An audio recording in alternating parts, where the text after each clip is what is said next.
ఒక మనిషి 100 కోట్లు కూడబెట్టి ఆ ఆస్తుల మధ్యే చనిపోతే అతను అత్యంత అవమానకరంగా చనిపోయినట్లే.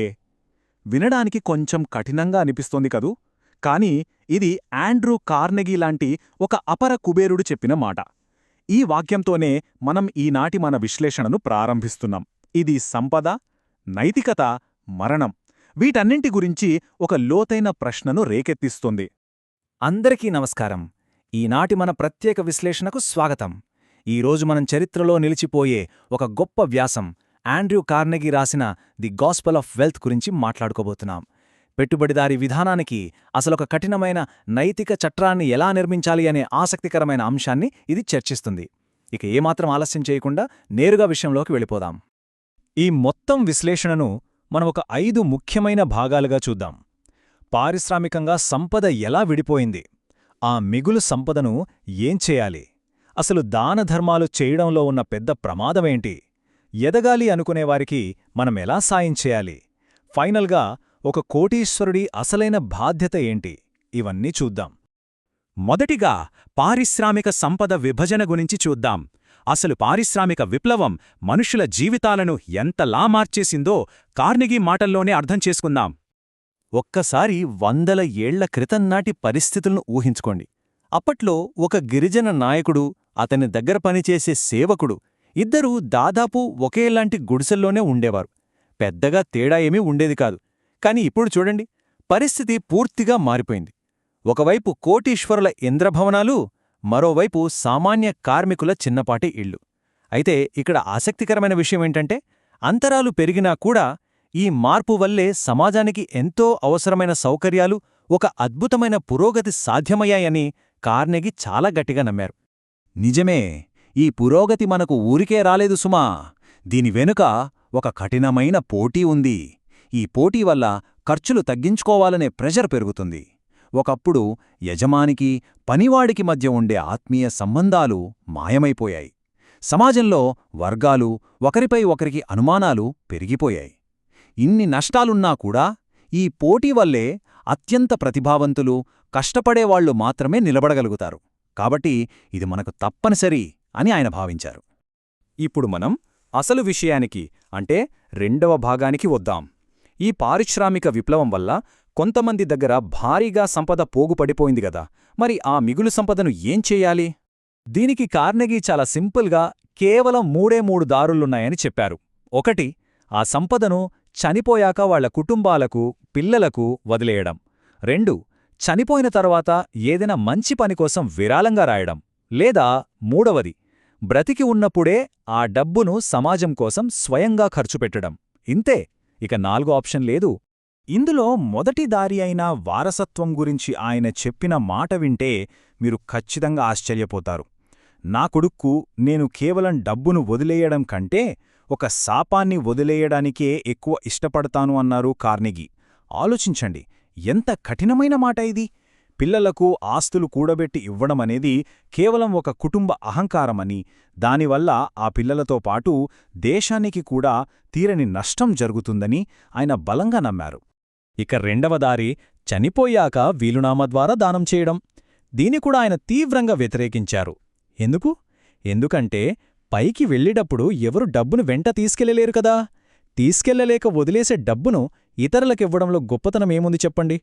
పైగా డబ్బు సంపాదించడం ఎంత కష్టమో దాన్ని సమాజానికి నిజంగా ఉపయోగపడేలా ఖర్చు చేయడం కూడా అంతే కష్టమని, దానికి ఎంతో నైపుణ్యం కావాలని ఆయన వాదించారు. దీన్ని బట్టి పన్నుల విషయంలో ఆయన ఆలోచన ఎలా ఉందో మనం అర్థం చేసుకోవచ్చు. కుటుంబ అవసరాలకు సరిపడా డబ్బు మీద పన్ను వేయకూడదు గాని, మరణానంతరం వదిలేసిపోయే భారీ ఆస్తుల మీద మాత్రం ప్రభుత్వాలు దారుణంగా పన్నులు వెయ్యాలని ఆయన సమర్థించారు. ఉదాహరణకు అప్పట్లో పెన్సిల్వేనియా ప్రభుత్వం ఆస్తులపై వేసిన 10% పన్నును ఆయన స్వాగతించారు. ఈ పన్నుల భయం వలనైనా సరే కోటీశ్వరులు తాము బ్రతికి ఉన్నప్పుడే తమ ఆస్తులను సమాజం కోసం ఒక మంచి పద్ధతిలో ఖర్చు చేయడానికి ముందుకు వస్తారని ఆయన ఉద్దేశం. సరే, దానం చెయ్యాలి అన్నారు, బాగానే ఉంది. కాని ఎలా చెయ్యాలి? ఇక్కడే మనం 3వ విభాగానికి వస్తున్నాం.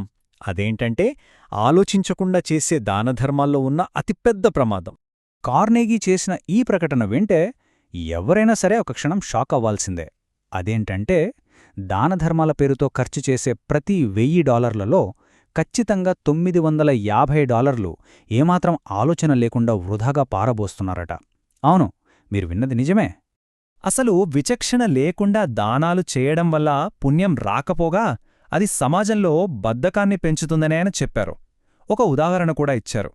రోడ్డు మీద ఎవరో అడుక్కుంటుంటే మన జేబులోంచొక పావలా తీసి ఇస్తాం.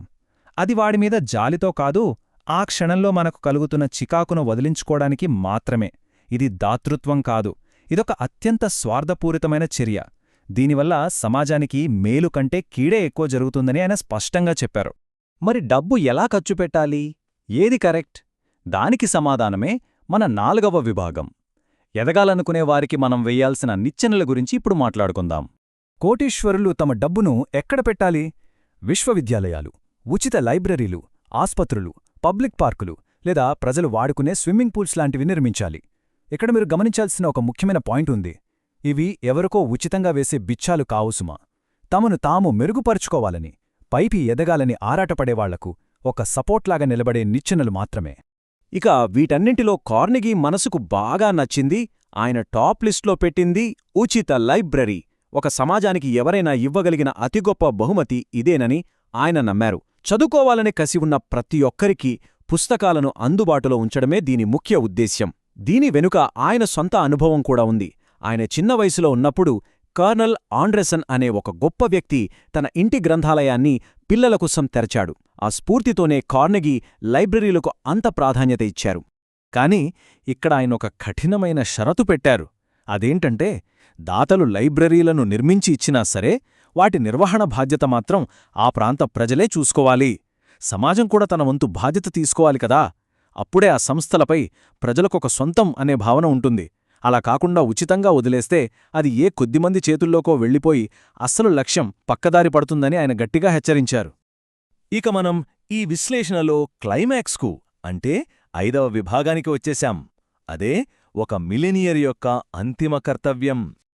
ఇప్పుడు మనందరి ముందున్న ఒకే ఒక్క పెద్ద ప్రశ్న, అసలు సంపదకు సంబంధించిన నిజమైన సిద్ధాంతమంటే ఏంటి? ఈ తీవ్రమైన పెట్టుబడిదారీ విధానాన్ని సామాన్య ప్రజల ప్రయోజనాలతో ఎలా బ్యాలెన్స్ చెయ్యాలి?